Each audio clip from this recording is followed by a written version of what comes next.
Hi, I'm Mike and I'm the Hallows Geek, and welcome to This Week in Eek, my weekly series where I put a little eek in your week by recapping some of the top stories in Halloween and horror news from the last week. Kicking things off, I just want to say that I hope those of you watching had a happy Halloween. For you regular viewers, you likely noticed I was absent the last couple of weeks. I was partially due to some scheduling issues, also was a result of me getting sick, and then selfishly just wanting to enjoy what was left of the Halloween season at a slightly slower pace after getting sick. So, hope you don't mind me taking the time off, but I'm back with a full week of post-Halloween news. And if you stick around to the end, I even have a little holiday treat for you. Alright, well, let's get into it. Is it too early, though, to start talking about the 2023 Halloween season? Universal's Halloween Horror Nights hadn't even concluded for the 2022 season, and it already started making announcements for 2023. This week, Universal announced its first new haunted house for the 2023 Halloween season. Next year, Halloween Horror Nights attendees at both Universal Studios Hollywood and Universal Orlando Resort will be able to experience an all-new haunted house inspired by the USA and sci-fi series Chucky. The new Halloween Horror Nights haunted house was announced by Chucky himself in a brief announcement video. Check it out.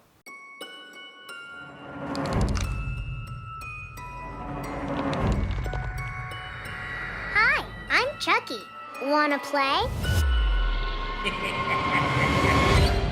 Boom! Yeah, that's right. I'm back. And I'll see you suckers at Universal Studios Halloween Horror Nights next year. An all-new haunted house, inspired by the hit USA sci-fi series Chucky, is coming in 2023 to Halloween Horror Nights at Universal Orlando Resort and Universal Studios Hollywood. I can't wait to play. And catch new episodes of Chucky, Wednesdays at 9 on USA and Sci-Fi. And this Sunday, November 6th, marks the 4th annual Stranger Things Day. First celebrated by Netflix in 2018, the date marks the anniversary of the day the character Will Byers went missing in the hit Netflix series Stranger Things, and is used as a day for fans to celebrate the series. Well, earlier this week, Netflix outlined its plans for Stranger Things Day 2022. This year, Netflix is bringing Stranger Things 4 Volume 2 to the big screen, with screenings scheduled at over a dozen theaters across North America. You can find a full list of participating theaters and showtimes at StrangerThingsDayScreenings.com.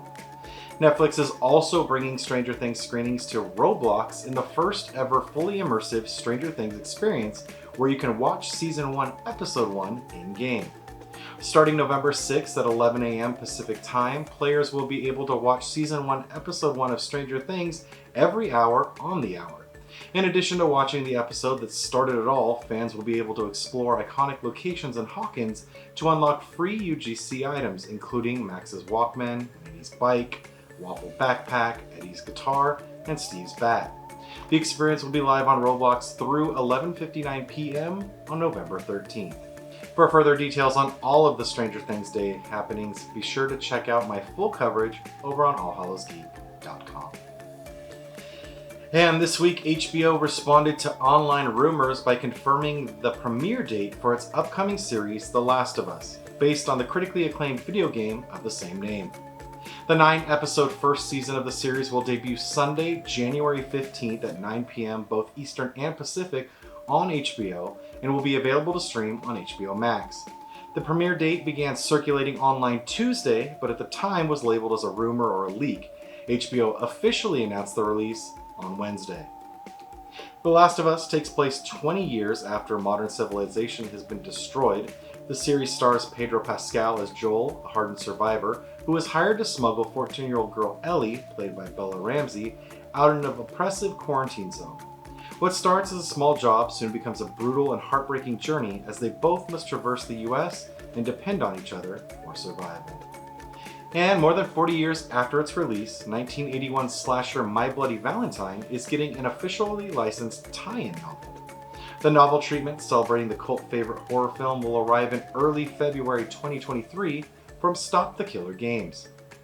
Greenlit by Cinepix with a blessing from the movie's director George Mahalka, the new novel is being penned by genre author Armando Munoz with extensive input from Mahalka, who has also written the book's foreword. My Bloody Valentine, the novel, tells the story from the original film about a coastal mining town being menaced by a psycho wearing a coal miner suit and using a pickaxe to kill its residents, but also includes scenes cut from the movie, expanded character arcs, new characters, and other surprises for fans of the movie. The first edition features an extra chapter that will not be included in future printings and will also be autographed by Munoz and Mahalka. The book is available for pre-order now, and the response has been so positive that the book has already been upgraded to a hardcover with dust jacket featuring limited edition cover art by artist Gary Pullen. To pre-order your copy, visit stopthekiller.com. And finally, on Halloween, NECA concluded its 31 Nights of Fright online product reveal event with a major teaser. The collectible toy maker shared what looks to be the black and white variant of its Ultimate Dracula figure. But what's most interesting about this reveal is that the figure appears to feature a unique look and accessories in addition to its different color scheme. While NECA has released black and white variants of each figure in its Universal Monsters Ultimate figure line, this is the first we've seen that suggests the black and white variant would feature a unique sculpt. The colorized version of the figure features the expressive likeness of actor Bela Lugosi in his role as Dracula, complete with iconic red medallion, cape, and a number of accessories from the film, including a giant bat, wine bottle, goblets, candlestick, and a serving plate. The teased black and white version also features Lugosi's likeness, but you'll notice there is no red medallion around his neck, and instead you see the chain for his monocle. The teased version of the figure also appears to have some unique accessories, including a black top hat and cane, neither of which are part of the colorized figure release or the recently announced accessory set for the figure. Unfortunately, all we have to go off is this image teased. NECA did not share any additional information about the figure or its release as part of the reveal, so I'm simply speculating most of this based on my observations of the image released. If this winds up being the case, I might finally have to buy one of the color versions of these figures, so I have both looks from Lugosi's iconic portrayal of the character. Up until now, I lucked out. I only bought the black and white versions. Come on, these movies were released in black and white, not color. These are true to the character. I got Frankenstein's monster, the Mummy, Wolfman, all in black and white, but it seems like I might have to buy both versions of Dracula. But oh well, you do what you gotta do. Alright, real quick before we go, I shared at the beginning that I had a little holiday treat for you. Next month, Season Screamings, the sinister holiday-themed counterpart to Midsummer Scream, returns to the Pasadena Convention Center. If you're thinking about going, I wanted to let you know that now, through November 8th, you can get 20% off general admission tickets with the discount code GRINCH. To buy tickets or for more information on this year's event, visit midsummerscream.org. And if you're going, hope to see you there. We'll be there all weekend as usual, so if you see me, stop and say hello. Alright, that's it for this week. As always, if you've enjoyed this video, be sure to give it a like, leave me a comment, or better yet, subscribe to make sure you always get your weekly dose of Geek. For more information on any of this week's top stories, you can always find the full coverage over on allhallowsgeek.com. Until next time, keep it creepy.